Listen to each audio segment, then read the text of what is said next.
Dumienu abo aha eye Pent Radio 100.1 FM Kumase Asokwa Pentecost House. Original ye akan kase na ebraso se ye de ebro na kase mu asedano ye mfema ohinere spices na afin so ohinere non dairy powdered milk. Wonom na aso ya sen afa kase hu ka ama ye nso ya gi adwa bekenkan e de ama okọ technical room hono ma de to streaming de ema ye eye se KOK wono na stream o Facebook e Pent Radio 100.1 FM Samsung na YouTube a Pent Radio 100.1 or like ya no share no which our comment e de atoasie e de amay ye be you no e wo no mo e brabo mu so be kan na ye de amawo na kasie ni mo ensam no dia e wo mu bi ene say Apostle Eric Nyameche ede atudwa wode ato agirifo anim se e wo se yehu awurade anase nyankopon a wo Bible mu no esen se ye benya ne ho nimde wo se ensonsono dem na de hia ene se ye behu no asen se ye benya ne ho nimde na akuafo na nsemu no ma no demu pa ekam chese no baya ne de omadua na asuse doso na nso atofo ne ho akwakoye den anya buro titru na Ghana mampanyini ahyese wonfa sikabotia no esum Ghana cedi no 200 million enfanko na yefanto eyesa no baye ne ho nsem ye de eba ono nyamfo minta kando wono eye oswafo a wohwempomuden ensem so wode ato advisory board nanim se wono emwa na wontufu pase de beye a yebetimi atu yare a emmodawura echinipa no ase dom ketua ewam na chebedwamu ena mo ebo owura atofo sen any controller so buoyi omo chese sikabutin bia no esum Ghana cedi no 1.4 billion ya tebri edi afri eye DACFF emu na sasika no omo chese ko efa so yi free mo no nya kwan papa so nyame adma ye hwe ni musa budget no he be sha ase akenkan na eno guta ena fensu AGI wonom akere wonom adwen e de afa de opese wo hu wo budget nim no eho na sasoso ena de hia no ma wonom ekwa akope adwuma mu akwanya se de mpanfo kan ne se mekope bibia bedi ani se mekokoye dan na nam Watch one mum from Shiro enkwa ewo eye elwak no nyame ne mekurani eyade ya rehosam na nyina mu ne ya nnuma sema ho akwa atwe ewo Ghana hantia ensemble no kan woni atrase na awie yi ede ebra so regional ye akan kase wo Pent Radio 100.1 FM eso ye gi abofo nkrato de kase ne chimu ebeto wo so enche Midofo a minni hu agro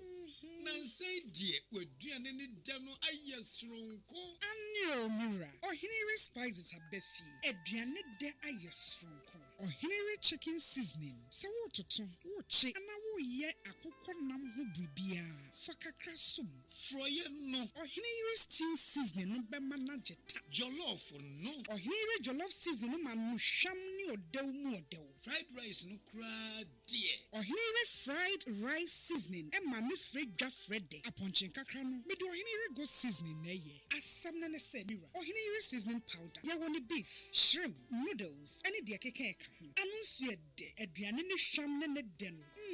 ubedie dibio enti obapa Ohinere spices abama yen aduane no aye dedede efise ni die ne nso aye dedede Ohinere spices edeye ewodwa hodromu etufon for 020 780 5398 and 0244 525908 FDA agi edwedien kratoi atum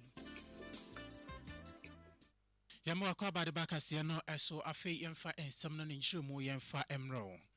Oko Gomwafete Pentecost Convention Center Health meeting ekoso the Church of Pentecost and 24 and Shiemu Ewokono Enra and Yede Assemti Asoni Bedi Juma Afi Besim Ebaye Apostle Eric Nyameche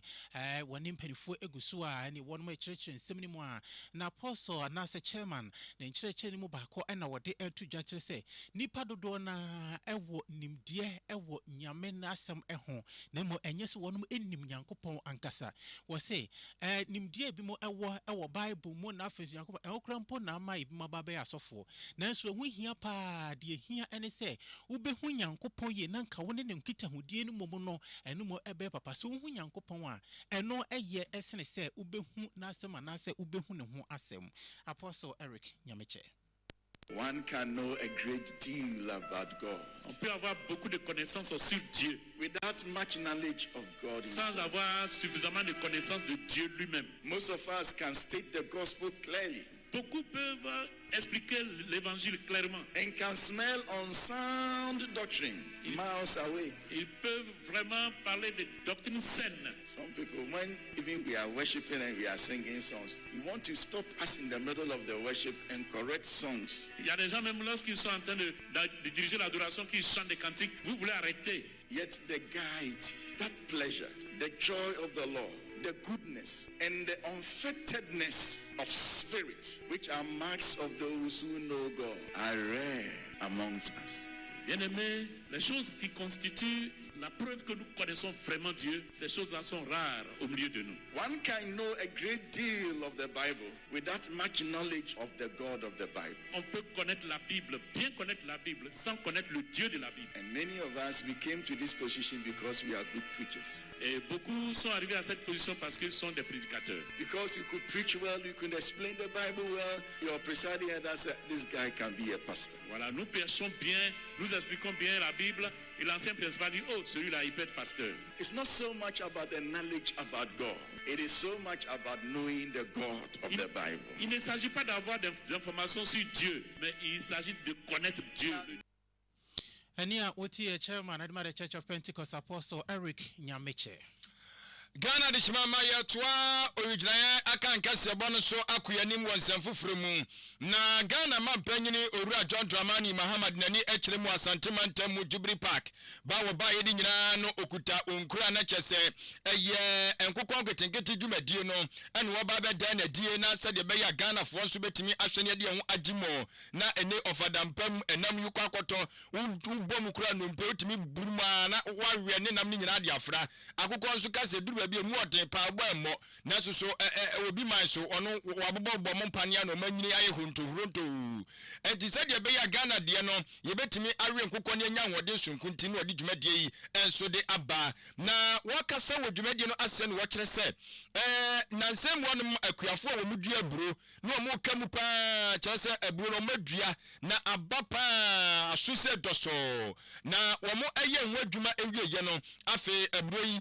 so mbenya atofo no akwakoda ne boati bidin eguo no ma na epro enti omo sra aban sa aban enhwe na womra omo ensra ban mu Ghana mampanyini de dikan wo hwei ema eye osofo hwe omansi kasam so tabiri kabutia no esom 100 million edema eye national food buffer stock for say wo fa nkoto eye aburo bi fanwo na wo kyena bi ekobase yesi aburo no kɔ na ɛho ayede a ye ye pia to ama Ghana fo nya bi ato wo si sra sika odi kɔ ye akuafo no esan so tiam se aburo no bi da so tawo etawo ve enya asem ketwa etimampanyi se sa na tie dia yansa fa sika butia no esom Ghana city no apepem eye ahanu 200 million Ghana city yansa fa nko na yafa nko to aburo no se dia be ya ebetumi so aboy na da tibi no ye ho ankwa kwakire yen awu aduane no eye aburo hu.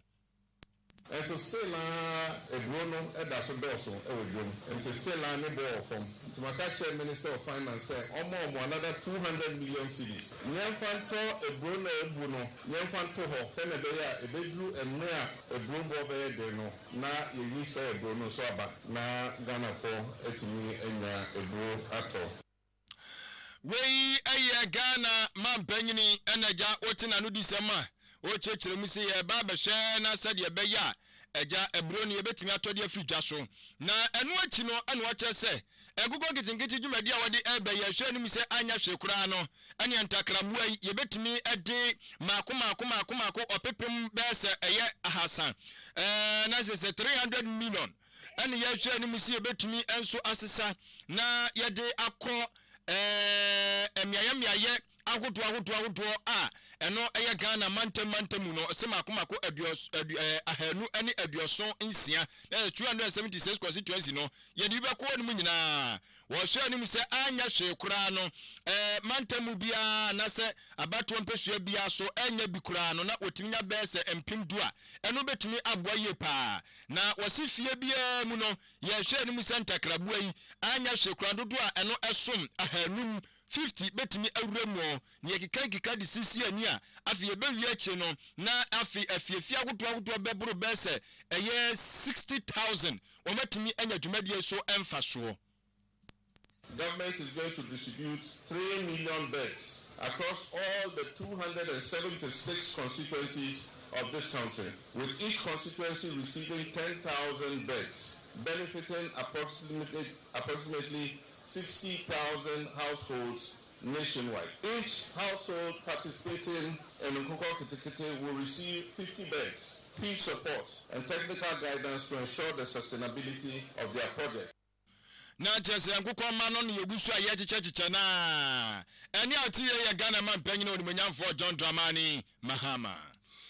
Yembonra eye empomodin asye na health minister ononyamfo Kwabena Akando wode ato eye ministerial advisory board no anim se wonum abayi a wahye wonum adwumasi wonhwe se obetufo papa na wobeboa ama empomodin adwumakuo anasa tena ye no atimefa ne ntoma pa efra wose wabai mo wonum nya hwehwe ni mu ni yimu bia wonum anhwe se adwuma de ahye wonum nsa no wobe ne pepepe na wobeye ne ye ononyamfo Minta Akando. Distinguished members, as you begin your work, I urge you to embrace the principles of teamwork, harmony, and shared purpose. Challenges before us, from health, workforce shortages, and infrastructure gaps to emerging disease burdens, require coordinated and forward-looking solutions. The successes of this board will depend not only on the brilliance of its members, but on their ability to work together with mutual respect, objectivity, and unity of purpose. Let us therefore commit to working in concert towards the ministry's strategic priorities: strengthening health systems, expanding access to quality care, advancing digital health innovations, and ensuring that no Ghanaian is left behind in our quest for better health outcomes. In closing, I express my profound appreciation to all members of this board for accepting this national call to serve. I'm confident that through your wisdom, dedication, and collaboration, the advisory board will provide the guidance needed to translate policy into lasting impact and strengthen the foundations of Ghana's health system for generations. Na eno ayononyamfo Minta Akando na eno echi Dr. Peter Kwame Yeboah woye Chief Executive Director hedima eye CHAG was so a member at the Ministerial Advisory Board, what the atudra na watchers no kwasem one a babeshen wa bobe beer, one of my dream wapa a non-communicable disease. Bebia yarea and monka ye a genipedium soon over here partner a pigeonipano na edna at one more. Na no and a Dr. Peter Kwame Yeboah, who no executive director at my Christian Health Association of Ghana, watchers a one pa and a one more here some what do any eba bechere. Of the life and safety issues that require, and ultimately to improve service delivery, which is the ultimate, the end point, the outcome that all of us expect. So our role basically is to strengthen our health system of Ghana in service provision, financing, regulation, so that health outcomes will improve, and to address emerging health conditions like non-communicable diseases, which account for probably the highest cause of OPD attendance, morbidity, and mortality. I think we have an opportunity to change the narrative of the entire health sector and to look collectively at how service provision will be anchored on disease prevention, health promotion, treatment, rehabilitation, palliative, and holistic health service delivery, so that we will have a health system that meets our collective health needs and promote the health and well-being of the country that we have. Dr. Peter Kwame Yeboah, one Chief Executive of the Christian Health Association of Ghana, was signed and so advisory ministerial advisory board no eho. Yam focus ebon memrem ewomra sebedwam dom ketu ewomra sebedwam one more ene samtrefo ade ahiemu ene nano patututu ena chese one man chese we etimi ekoso na dom ketu no ekiremu ese omudumani adi dwumadie bia akoso ewo eye district assemblies common fund enu afutuo di mu na wachese sa afutuo ya omo eka ho asemi oko Bank of Ghana obehu se account no ewo ho no mo na mo chese afim pimbienu ene aduonu edum 2025 November busumi mu ene oswofo show mercy kasam so Dr. Atoba Vosin wone eye controller and accountant general Owura Kwasi Ajei one ma bowura district assemblies common fund ni mu akwa tabri sika bi e de afiri mu a eno esom Ghana cedi no 1.4 billion na sika no ba bi omode akwa ye dwumadie no sabio na chese enye district assembly ni mum ene ba benya so emfa so ne so adodode no eno enti no ombo kokko sanse eye safutuo we ya bo e de ato no ma ye nhyehyeye se bre no so bi a wose yetimi etabri e de ko eye mensina hoduo mu mi e di dwumadie aboa ma nema ekonkan wo mo chese we nya de edi kan anei osofo yo mesika samso woni controller na counter general ebawura eye safutuo yi mu ene omububu nkontan no kora wo mo e kire se wo eye February bosumi ni April bosumi ni mu no wo mo kwatabri sika botia no esum Ghana cedi no 11.3 million edi free account yi mu ena we asa ba beka ho ebiem na wo mo dom ketua no omo se da ne da nyina no mutua na mo ebeboa ma Ghana akona nim ne sa yo sotro mo ka kire Ghana ma panyi owura John Dramani Mahama se eni mani mu yonfa ni nansi fom na sika no ye yi ye babia de akobia ne asa fa sika no enkoto account ni mu omo mpene toto mpene no abia esan se Supreme Court asi hu gina ye ese eba no eye sa DACF futuo we na eni kwansi yekom se yakwa sika ndi akoye bibi biara wa abra eye ade a enko eye mansini akoto ensoso emu. This is the news. So on the 4th of November, they paid the third quarter to the controller release, and it went to the account of the District Assembly Common Fund. Then on the 11th of November, they blocked the same payment. So the release was done, the money reflected in the account on the 4th of November. On the 11th of November, they blocked their account. Then on the 12th of same November, they swept the account. The amount involved is some 1.4 billion Ghana cedis. Ladies and gentlemen of the media, you know there's a Supreme Court ruling with the Podo case where the Supreme Court gave a landmark ruling that these payments are constitutional payments. And once they are done, they are not other directives. The Minister of Finance and the controller cannot direct or redirect or reassign this payment. As we speak, it is clear that the finance minister in cahoots with the controller are micromanaging the funds of the District Assembly Common Fund. There are implications to this. Now, they are redirecting these funds to where they so please. And it's against the Constitution. This is totally unconstitutional. And they've done it the first time. They blocked the 3 million, they blocked the 11 million. After several complaints, they returned 3 million. The 11 million is still outstanding. Now they've gone to the extent of blocking and sweeping as much as 1.4 billion. And contrary to the information they put out in our earlier engagement, this is a deception. Na chese we opinion ona abodwe mo nsewom aduaje abato mpesu so yemra hye bedwani ehodemo onimonyamfo Frank ano dompre na onukro ya nsoso mrahye bedwemo no na ye minority chief whip yantra sikasemu ne nkontabu ene ye hwe ni mu se ononyamfo Dr. Keso Atofosen no beko emrahye bedwafie no de akoma bo ho hyehyeye nkontabu wode akwakoto mrahye bedwafie eye budget no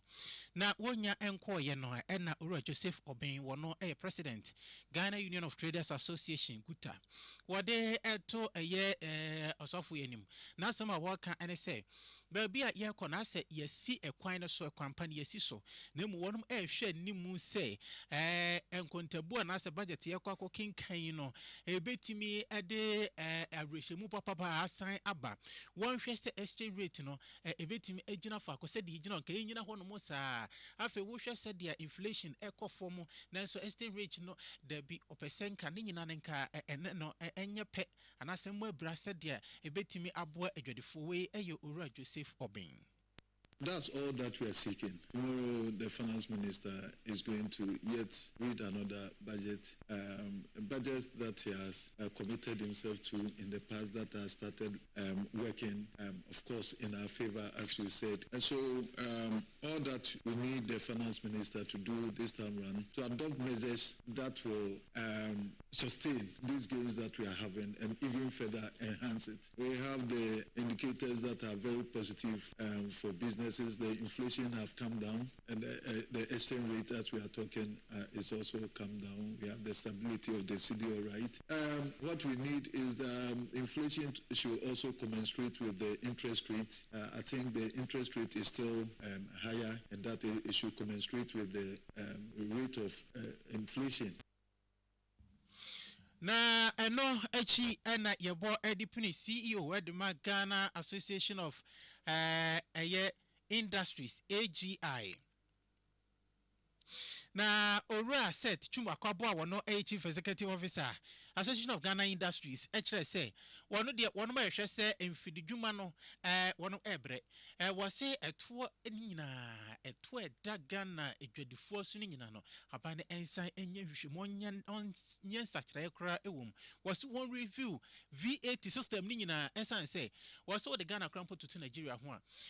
war 2023 I think Pinunia Dunumi and some and a bino edit a Toby Babeto soft drink anono dia ye wo ye man mu local said the dead then what dibi Babeto so nanka wo from better tempers and never no can say a picture drusro kra what the Nigeria see the same tax in 82% enti ema Ghana infinijuman one mo ebre into one dia budget no wo pe wate se to no ye dani ani openisa ye nani nyina ani na dia emwa Ghana dwadifo no ye nyimfemfiri wo mo so. It's indeed one of the major policy interventions that we've been expecting. So we are happy that there's going to be a review of it. Of course, there are other major issues that we've also tabled, and we are expecting that we will see some improvement in all these areas. So the VAT question is a major one because the 6% levy that you cannot recover was a bit of a challenge for especially the manufacturers. It was really making them uncompetitive, and we hear that is going to be rationalized. But having said that, I think in addition to the VAT reform that we've seen, the federal tax levels have to be looked at. There are certain tax handles that we think that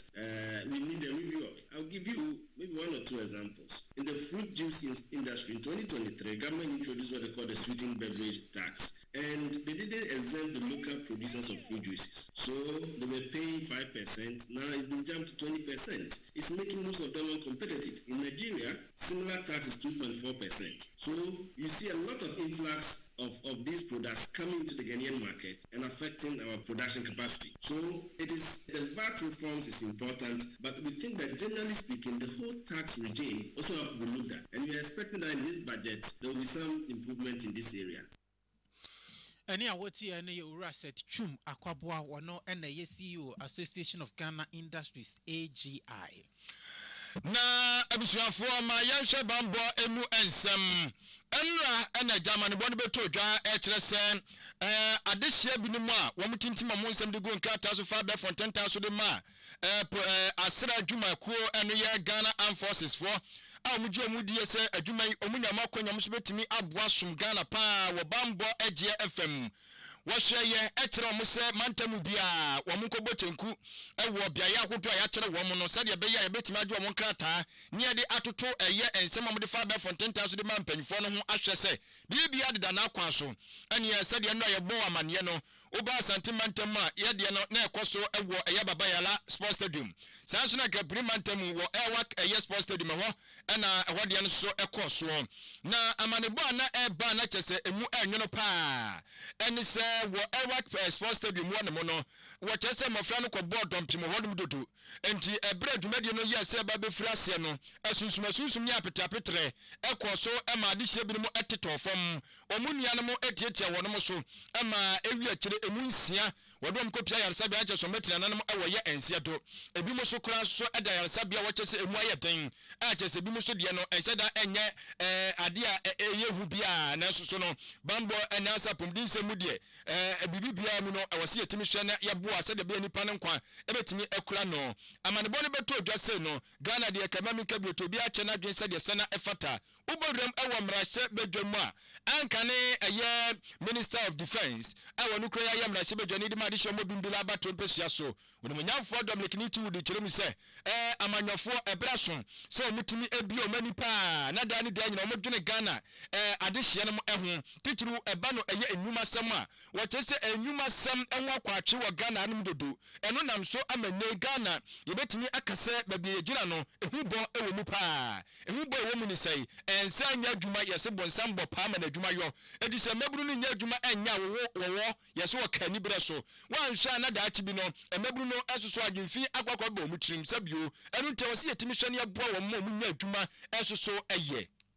And lastly, Mr. Speaker, this tells us that we have a big problem in the country, a problem of unemployment, big problem. And Mr. Speaker, the earlier the political class plus the leaders of this nation do something about it, the better for us. Because if young men all across the world, it's difficult to get people to serve in the military. People in US, people literally had to be begged to serve in the military. And today, young men and women are all rushing just because they want to serve in the military. I don't know whether it's for job purposes they are doing that or it's just the love of serving in the military. That is happening. But I will lean towards the fact that people want to survive. People want a job. And Mr. Speaker, I can say that we have a big problem of unemployment. And these teeming youth who are outside between the ages of 21 when they have completed school and 25, if we don't do something about them, Mr. Speaker, this nation called Ghana, we may regret one day. I don't know when, but I can say that it's easier or it is better for the political class to think together. And I like the way you say we should work together. We should work together and find a solution to it immediately. Any amanyokuo mufuo no party A party B awaso mu nyina ka omontoma epama no mo hwe kwa befa so mabunu benya adwuma yesanyasa wo kina B obi ka se ye ka ne sen poduo no nhye enya so de na obi akwakodi ne jo ne biye na eni a woti ye eye ankane osoafo no ehwe defense ministry no eso bimbila ba tompesu aso na sebe joni won menyamfo Dominic Nitiwood na odina no si ya pe na mra sebe joni di ma de hye mo Ketunof abato mpesu aso won menyamfo Eric Edem Agbana won so so gina so nenam emre so na wo kire se hwe se kwanya befa so be benya nwuma ama mabru no wo se eye ade ye nyasempa no no de na adwumu kura no ogidie se aban ko aban ba aban a de akọ ne de wo so nyina no asese bi sebi mpedi aso madi mabru hwamo wo madi mabru hwamo pa sanse mabru bi no mo enwuma mu nyanya no enam so bi amoma bi fafa nwuma bi a ensa fata adodo to mo so eni se bi akonya de to wo se ye fankrofo wa asira dwuma mu a eni baba buru be se eye 50,000 o magi twi ekope bi aye no na wo se wei eye awrehosam. And to also indicate that ideally they have decentralized, because I just called one of the officers I know. The figures are about Elwak alone, 22,000 young people looking for the job here. Tamalif, 5,000 people. When you get to the Bono and Ahafo combined, 8,000. So in totality, that's Manos Bono is. So in totality, about 50,000 youthful, able-bodied men looking for non-existing jobs. This also tells us as if as a country, we have not been fair to the youth. Let's think of that direction, Mr. Speaker. 55,000 people looking for jobs. It means they have not been in employment, and that is what it means. Nantes Yarahusam, Opena Tinin, Kelburum, Ewa Ketunof, Abato Mpesu Aswa, Womra Sebe Jadino, Olmonyam for Eric Agbana, and Atinin. Utie, former defense minister, or say, who say, and Crofona, your mind who don't know wanting on Pesu almost more mine was Sarafu Jumanim, and now a Juma no more Kakope. Na Uragbana dieno. Or say, just 50,000 women in an Omunya Juma, a Wagana. Ye di Yamudi and Mabuni Papa. Coffee, Yawagana, so be when American, we are Ghana. Now Timboma dear we high school. Now call US, now so peso join your Amia, and yet then cry. Ya bem, ya be you, or by your Benya, citizen, Tisia. And so, yeah, for America, pese now America peso cordon as Ravukuno, what they call a check or minor. Why a crowd is but Ghana a Juma, and Tina Nancy, be one of my a Juma will be to me now. Say, new Betty, as you were coming to Dophonia,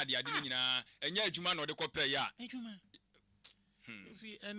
Said you're okay. A banner, a year bamboo Jumanima. First, no, the near Titini say, ye bet chew near the wako. Oh, Uncle for Crampe. Uncle for Crampe. But a nay, as I said, you many one munintino. It is happening to me so more at you. Oh, yeah, what do I do?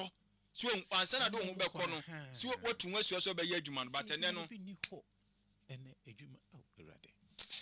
Now, Sankrof and Speaker of Parliament, whatever 100,000 Ghana City say, one more a prayer, one more a free mono, Yemfa and Koboa, Abusia, and Affis, Young Koshe, is a free. Parliament made a statement on it. The minister himself was invited to also give detailed statements on the matter. Members made their comments, definitely conveying the shock and the sadness we all have now to not just the bereaved but also the injured, their parents, their families, and we thought it was important for us to pay a call to see for ourselves the situation, and that is what brought us here. We have also made token donation to support the expenses, the cost of the treatment, an amount of 100,000 on behalf of the Parliament of Ghana. We will be following up from time to time. I have directed that the relevant committees will go into the matter, and later on the minister will have to come and give the House a full brief on the situation so that as a country we can rethink this whole process of recruitment. Eno Speaker of Parliament na yenko wie kase na ewo obi mai so te unafe yemfa ewie ye ko Kenya man na Kenya man ni mu no Foreign Affairs Minister Owura Musalia Mutavadi wode atu Kenya aban anim se entoko na ekoso Ukraine na finso Russia wonom entem no Kenya de hye be yese ahanu na wonom eko de ma Russia aban 200 na womo eko de ma Russia aban na no wonom etimi enya nipa binom anase nipa binom timi dwane waje wonom enkwa ebae na wonom kire se yehye wonom ye dada womo ne edom kokopie mu ho no ese adwuma ne kokopie ho ebi mu kire se ye ma wonom substance a ehu poisonous ma wonom de wonsa na mix wo bra ye nkire wonom ye wonom nim hu nim die bia yese beye afi drones ni achimatana se mu assemble drones no say ye beye ne say say ma ye bi da onye bi da boy ntoko na asie enti wabade a ene wonso fa ho bra behim na eno na foreign minister kire se womo a egu Russia na face Ukraine womo eko edma Russia ewo Ukraine no beye se 1400 Africa anase bi before nko a ntoko ni siye no ye ebi mo hono ma wo mankasa na ko ebi mo nso a dada wo na eche wo ewura mu e de bebisi September yi no nipa be 1400 before nko na wonom eko e de ma Russia anase Ukraine.